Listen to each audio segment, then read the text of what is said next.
तो ब्राह्मण खोजने लगे, यहाँ तो ब्राह्मण ही कराएंगे ना।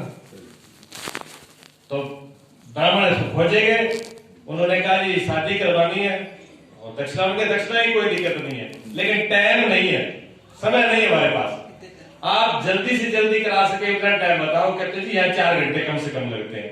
कि नहीं साहब ये शादी हम और कोई ब्राह्मण देखो। दूसरा ब्राह्मण बुलाया गया, उनसे कहा दक्षिणा आप ज्यादा ले लीजिए लेकिन टाइम कम कर दो। उन्होंने कहा महाराज 2 घंटे में, 2 घंटे भी ज्यादा है। तीसरे ब्राह्मण को बुलाया गया, उनसे पूछा गया, उन्होंने कहा जी घंटा तो लगेगा लगेगा, कुछ भी करो। उन्होंने कहा आप दक्षिणा डबल ले लो। दक्षिणा आप कितनी दो, कितनी जल्दी मंत्र पढ़े तभी नहीं पढ़ पाएंगे, भारतीय प्रवृत्ति ऐसी है। लेकिन कोई कोई पंडित जी मिल गए, जैसे हमारे पंडित जी है, बहुत स्पीड से चलते हैं। उन्होंने कहा ये 2 मिनट में, घंटा आधा घंटा छोड़िए, आप 2 मिनट में रेडीमेड शादी होगी, देर नहीं लगेगी। उन्होंने कहा ये है ब्राह्मण, इनसे कराएंगे पूजा तो। और पंडित जी उन्होंने कहा आप बिल्कुल तैयारी कर लें, आप बैंड बाजे जैसे ये लगे सजा लें मंडप को, मंडप सजा लें, पति पत्नी तैयार हो, हाथ में माला ले लें, बस उस वक्त हमें बता देना, हमारा टाइम तभी शुरू होगा। अब पूरी तैयारी कर दी गई, हाथ में माला लेकर के खड़े हैं बिल्कुल। उन्होंने कहा बुला लिए, बैंड बाजा तैयार है कि हाँ सब तैयार है। कहते देख लीजिए आप अपनी घड़ी देख लीजिए, 1 मिनट से 2 मिनट के भीतर हमारी शादी हो जाए, करवा देंगे हम, इससे ज्यादा टाइम नहीं लगने देंगे। अब हमारा समय शुरू होता है, बजने दो बैंड और तुम इनकी वाइफ भी है, तुम्हारे हस्बैंड, बजा दो ताली, तो वही शादी।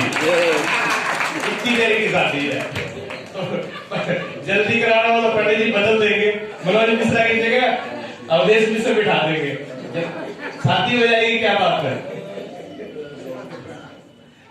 तो यहाँ पे कमी नहीं है, जल्दी हो सकती है, लेकिन हमारी जल्दीबाजीता क्या वो गड़बड़ करती है।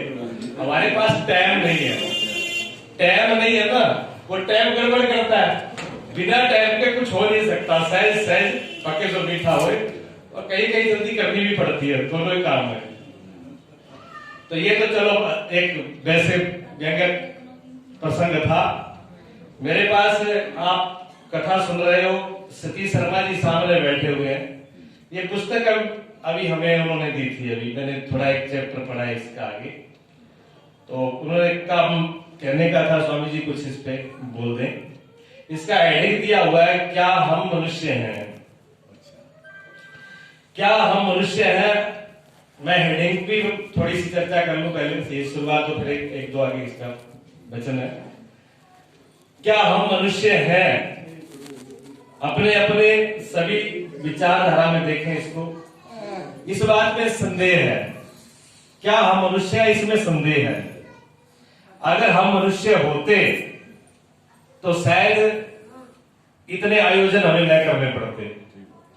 ये मनुष्यता के लिए ही प्रयास किए जा रहे हैं। मनुष्यता अर्जित की जाती है, मनुष्यता हमें कमी कमाई नहीं मिलती।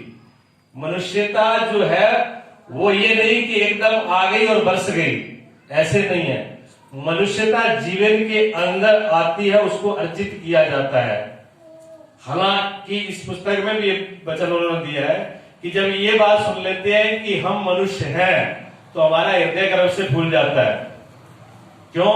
बड़े भाग मानुष तन पावा, प्रमाण है, और भी प्रमाण है बहुत। 84 लाख योनियों में मनुष्य की योनि सबसे श्रेष्ठ है। सभी शास्त्र, सभी ऋषि मुनियों ने इसको प्रमाणित किया है, इसलिए मैं इसको प्रमाणित नहीं कर रहा हूं, पहले से किया हुआ है। लेकिन है क्यों, ये क्यों है, बहुत सी बातें दी गई हैं, बहुत सी बातें दी गई हैं। अभी जैसा हालत में हम हैं, जिस हालत में मनुष्य है, अगर वो यही मनुष्यता है तो इस सृष्टि को देख करके लगता नहीं है कि परमात्मा ने कोई अच्छा भी काम किया है, कि मनुष्य बड़े भाग मनुष्य तन भी मिला है। जितनी बेमनुष्यता, जितने अत्याचार, जितनी ईर्ष्या, जितने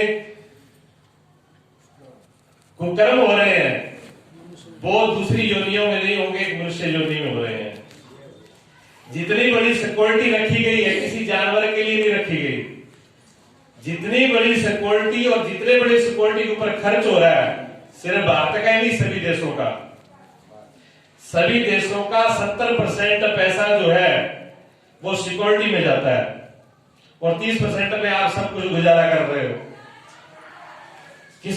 किसके लिए? बॉर्डरों के ऊपर रक्षा करने के लिए। एक छोटे से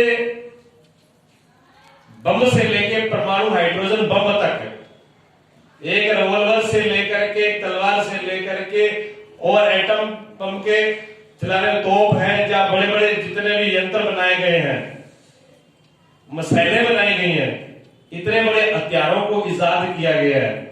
किसके लिए किए गए भाई? ये मनुष्य की रक्षा के लिए है कि विनाश के लिए है? ये विनाश के लिए है, ये रक्षा के लिए नहीं है। सभी देश ये कह रहे हैं कि हम रक्षा के लिए, आत्मरक्षा के लिए कर रहे हैं, लेकिन उन आत्मरक्षा में जो देशों में बस रहे हैं वो इंसान है।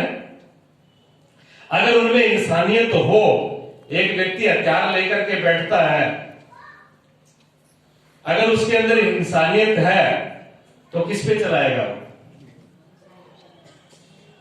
चलेगी नहीं गोली, हथियार चलेगा नहीं अगर इंसानियत है तो।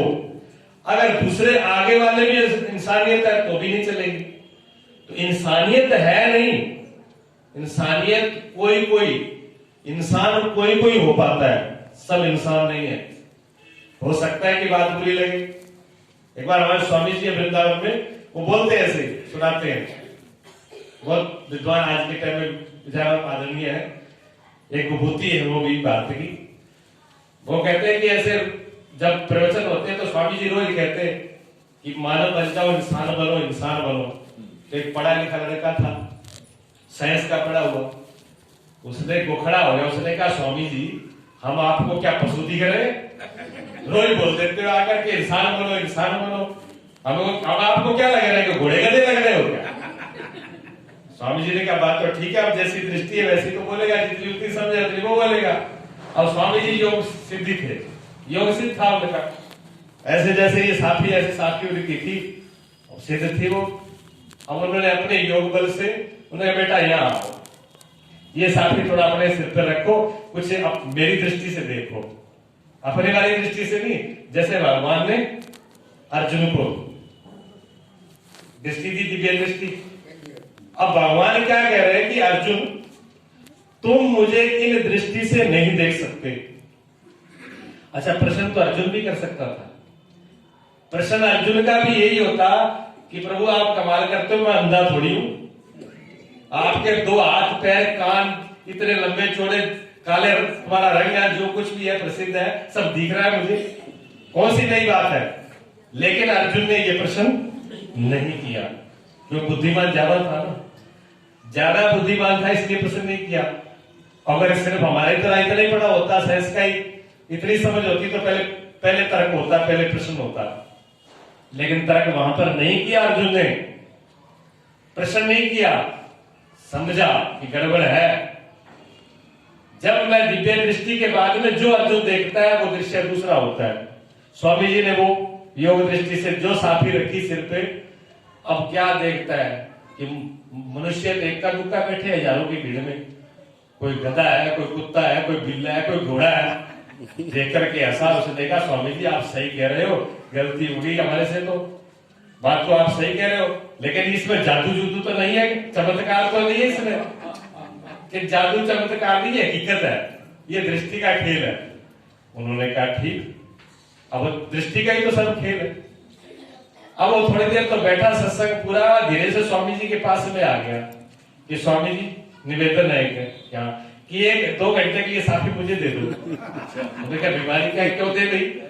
कि मैं अपने घर पे जाकर घरवाली को देख लूंगा क्या है वो, उन्हें तो रट्टा पैदा करेगा, घर में और आड़ पैदा करेगा। स्वामी जी दिया, स्वामी जी को भी गालियां, वही ब्रेक लग जाए तो ठीक। उन्होंने कहा नहीं स्वामी जी मैं कुछ गड़बड़ नहीं करूंगा, आप मुझे दे दो, बड़ी आपकी कृपा होगी, वैसे ही लाकर रख दूंगा। उन्होंने कहते नहीं माना तो ठीक है ले जा, लेकिन गड़बड़ मत करिए। नहीं, और बोलना भी मत है। कहते ठीक। अब धीरे से जाकर के बैठ गया और ऊपर डाली, और पत्नी खाना बना रही थी, तो गौर से देख रहा है पत्नी की तरफ, और देख करके हंसा। अब मुस्कान जो है वो चेहरे से छिपती कहां है। अच्छा, पत्नियां कुछ भी करें चाहे, एक आम पति की तरफ होती है, कोई काम करती है एक दृष्टि उधर भी रहती है कि क्या हो रहा है घर। पत्नी भी देख रही, रोटी भी बना रही, लेकिन एक दृष्टि से उधर भी देख रही कि पति देव क्या कर रहे हैं। उन्होंने कहा बड़े प्रसन्न है, बड़े खुश है। उन्होंने कहा क्या बात है। एक बार नहीं कुछ नहीं कुछ तो हो ही नहीं सकता, तुम इतने खुश मालूम पड़ रहे हो, तुम्हारा चेहरा ही बता रहा है, हमसे छुपा रहे हो। अब उसे भी रहा भी नहीं गया, उसने कहा बता ही नहीं। उसने कहा क्या बताई, ये स्वामी जी से ले आया वो साथी, और इसका बड़ा जो होता है उसमें दिख जाता है। और जैसे मैंने ऊपर डाल के देखा तो क्या देखा कि तुम तो मुझे कुतिया दिख रही हो। और यही हम सोच रहे रोज कि रोज सुबह से शाम तक कितना भी कहें कि बंद हो जाए, चुप हो जाए, चुप होती नहीं है, ये बोलती रहती है, बोलती रहती है। आज समझ में आए स्वामी जी बिल्कुल सही कहते हैं, इंसान है ही नहीं, गड़बड़ है इसमें। तो पत्नी भी क्या काम थी, उसने कहा अच्छा तो इसमें ये तो मुझे भी तो हम भी तो देखें तुम क्या हो। अब वो साथी उसने भी ले ली, अब उसने ऊपर डाल के रखी तो वो जोर से हंसी। उसने क्या दिख रहा है, क्या तुम तो मुझे गधा दिख रहे हो। तभी तो हम देखते हो बात बात में ठोकर मार देते हो, कभी लात मार देते हो, कभी बच्चों को, कभी बर्तनों को। हम ये सोचते हैं पूरे दिन लात का को मारते हैं, अभी तक गधे है। इंसान का चोला मिल गया तो बात तो हंसने की तो बात अलग है, लेकिन स्वामी जी कह रहे हैं कि वास्तव में हम मनुष्य नहीं है, हमारे अंदर जानवर बैठा हुआ है, सांप बिच्छू गधे घोड़े कुत्ते हमारे अंदर विराजमान है। और वो पता नहीं कब प्रकट हो जाए और कहां प्रकट हो जाए, कब प्रकट हो जाए और कहां प्रकट हो जाए पता नहीं। हम किसको काट लें, किसको डस लें, किसकी हत्या कर दे, ये मनुष्यता नहीं है। इस दृष्टि से हम मनुष्य नहीं है। मनुष्यता अर्जित की जाती है, मनुष्यता ली जाती है, उसी के लिए सत्संग, उसके लिए कथा, उसी के लिए संत, उसके लिए सदगुरु। अभी सदगुरु की बहुत अच्छी चर्चा चल रही थी कि शिष्य कैसा हो जाए, परीक्षा लेते हैं, गुरु परीक्षा लेते हैं।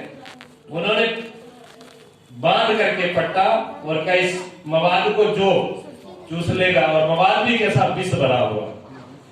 एक हकीकत घटना है मुझे स्मरण आ गई, वो आप जब बोल रहे थे तभी मुझे स्मरण में आ गई थी।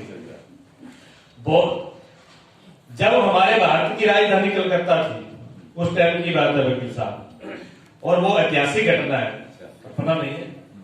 पहाड़ी बाबा नाम से वृंदावन में संत है, प्रसिद्ध है, आज भी सब संत उनका नाम लेते हैं, बहुत प्रसिद्ध सिद्ध पुरुष हुए हैं।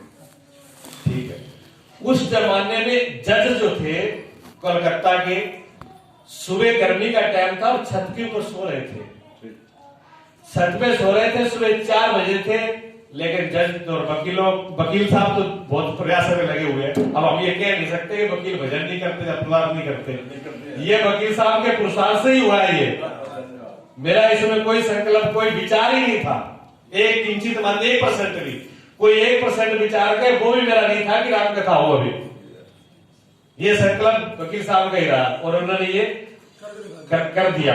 और बहुत सुंदर जिसका आनंद ले रहे हो आप, इतनी बढ़िया कथा का श्रवण कर रहे हो, ये इनका पुरुषार्थ जो है सफल हुआ है। सदगुरु की कृपा, परमात्मा की कृपा है, लेकिन प्रयास इनका है। ठीक है, तो वो जज साहब जो है वो सो रहे थे ऊपर, जज साहब सो रहे थे। अब जज होगा तो पढ़ा लिखा बुद्धिमान कुछ तो होगा, समझ तो होगी। जज सो रहे थे तो क्या हुआ कि अभी तंद्रा में ना तो पूरी नींद में और ना ही पूरी बेहोशी में, आंखें बंद है। और जैसे हनुमान जी उड़ के आते हैं, ऐसे एक संत आ रहे हैं बाबा, एक संत बाबा ऐसे आकाश से आ रहे हैं और आकर के वहीं उतरे, वो छत के ऊपर बेड के पास जहां वो जज साहब सो रहे हैं। और उसको उठते ही कहा, अरे जज की औलाद बन के यहाँ पे सो रहा है, ये वकालत वहां नहीं चलेगी।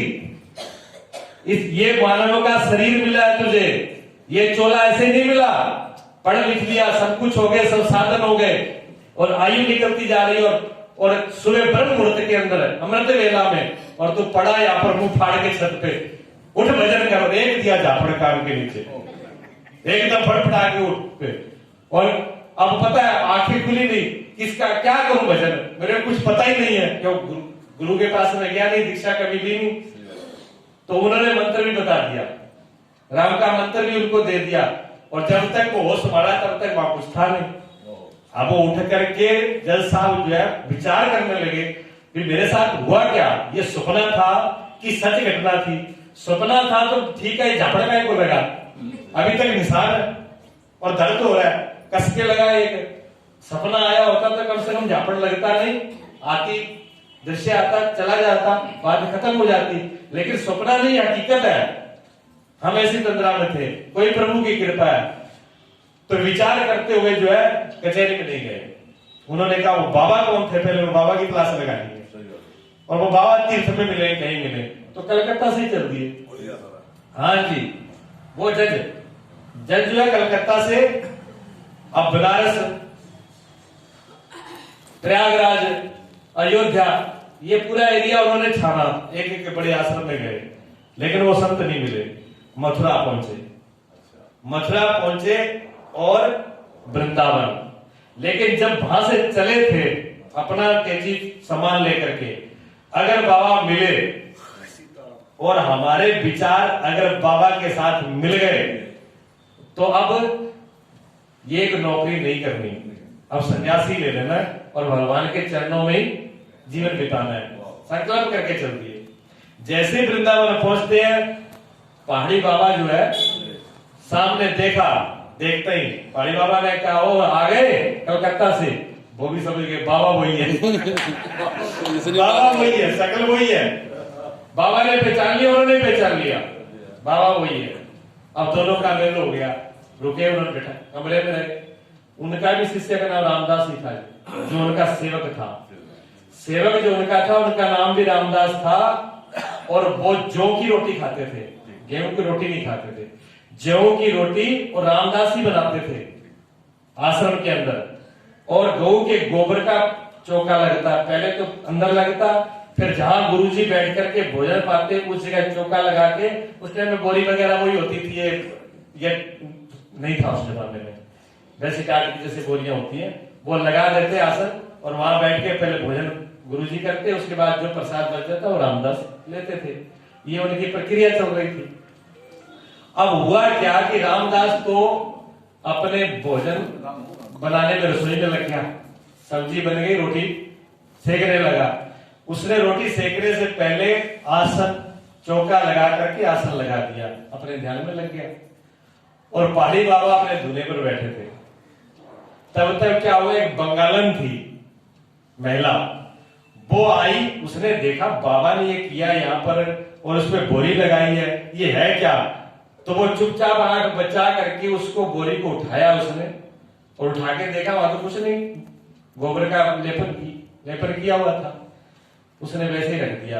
रामदास ने नहीं देखा, वो अपनी रोटी बना रहा था। रामदास तो रोटी बना रहा था, लेकिन पहाड़ी बाबा की नजर पड़ गई और वो वहां से चिल्लाए। कपड़े में एक लंगोटी पहनते थे, ऊपर सीधा वो टाट लपेट लेते थे, लंबे तगड़े भी थे, और वहां से चिल्लाए बुढ़िया ऐसी कैसी, जो मुंह में आया सब बोला उन्होंने, जो साधु की भाषा थी। और गुस्से के मारे अब वो बंगालन तो भागी वहां से, वो तो भागी, और बाबा का गुस्सा जो है पूरे आसमान पे, और जज साहब बैठे देख रहे कुंडों में, राम राम राम, बड़ा गुस्सा भयंकर है। अब उन्होंने जलती लकड़ी जो है धुएं में से लठ निकाला जलता हुआ। अब बंगालन तो भाग चुकी थी, अब रामदास थे वहां पर। अब रामदास को दे लठ दे लठ दे लठ, इतने तक हमारा, जब तक वो बेहोश होकर के रामदास गिर नहीं गया। अब जब ये हाल देखी तो जज साहब ने मन ही मन में संकल्प लिया, राम राम राम राम। ऐसे गुरु होते हैं, ऐसे संत होते हैं। जिंदगी में भी अपने वो किसी गुरु के पास नहीं जाना, अपने यहाँ पर दान करने वाली नहीं है। सुबह कलकत्ता वाली पहली ट्रेन पे सीधा यहाँ से कलकत्ता पहुंचना। ये अब जज साहब जो है वो अपना एस्टिमेट लगा रहे हैं, कपड़े समेट लिए, टेची में रात को पैक कर लिए, शाम को यहाँ अपनी दाल करने वाली नहीं है। इतनी सेवा कर रहा है और उसको गलती उस बुढ़िया की और पिटा, ये कौन सी बात हुई? अब जी ठीक है, घंटे 2 घंटे बाद में रामदास को होश आया, दोबारा नहाया, सारा चौका पूरा, सारा खाना हटाया, दोबारा खाना तैयार किया, 3-4 घंटे निकल गए। उसके बाद में उसने गुरुजी को खाना परसा, गुरुजी ने खाना खा लिया। रोज छोड़ देते रामदास के लिए प्रसाद, लेकिन आज नहीं छोड़ा, पूरा खा गए।